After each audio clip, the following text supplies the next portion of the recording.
Ready to move in premium triplex villas at Kollur APR projects.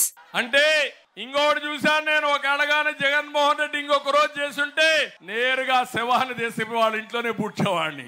అప్పుడు బుద్ధి వచ్చేది. చంపే హక్కు నీకు లేదు. నువ్వు ప్రభుత్వంలో ఉన్నావు, బాధ్యత నీది. ప్రశ్నించే హక్కు నాది. నువ్వు తప్పు చేస్తే నిలదీస్తా, ఇంకా తప్పు చేస్తే ప్రజా సహకారంతో భూస్థాపితం చేస్తాం తప్ప వదిలిపెట్టాం. తమిళ్లో నాకు అనిపిస్తుంది శవ రాజకీయాలు చేసే జగన్మోహన్ రెడ్డి ఫ్యాన్ ఆగిపోయింది. తిరిగే పరిస్థితులు లేదు. ఫ్యాన్ ని ముక్కలు చేయడానికి మీరు సిద్ధంగా ఉన్నారు కాబట్టి లాభం లేదు. కాబట్టి గొడ్డలు తెచ్చుకో జగన్మోహన్ రెడ్డి. నీ సింబల్ గొడ్డలు పెట్టుకో.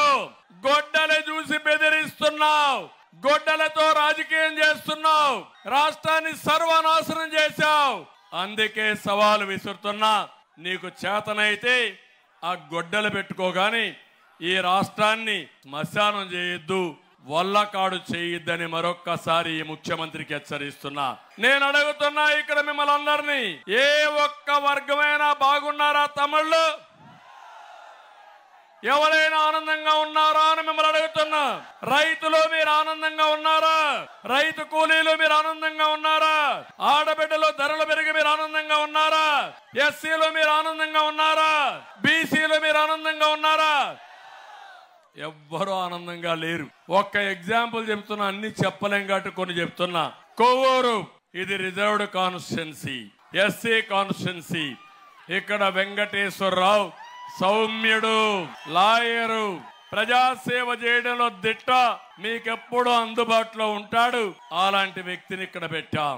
ఇక్కడుండే దళిత సోదరి సోదరమణులు అడుగుతున్నా, 5 ఏళ్లు జగన్మోహన్ రెడ్డి పరిపాలన ఎవరికైనా ఎలాంటి లాభం జరిగిందా తమ్ముళ్ళు అని మిమ్మల్ని అడుగుతున్నా.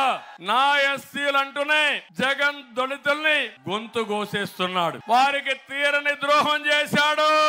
దళితుల్ని నేను ముఖ్యమంత్రిగా ఉన్నప్పుడు సబ్ ప్లాన్ తీసుకొచ్చాం. దళితులందరూ ఇంట్లో ఆలోచించుకోవాలి.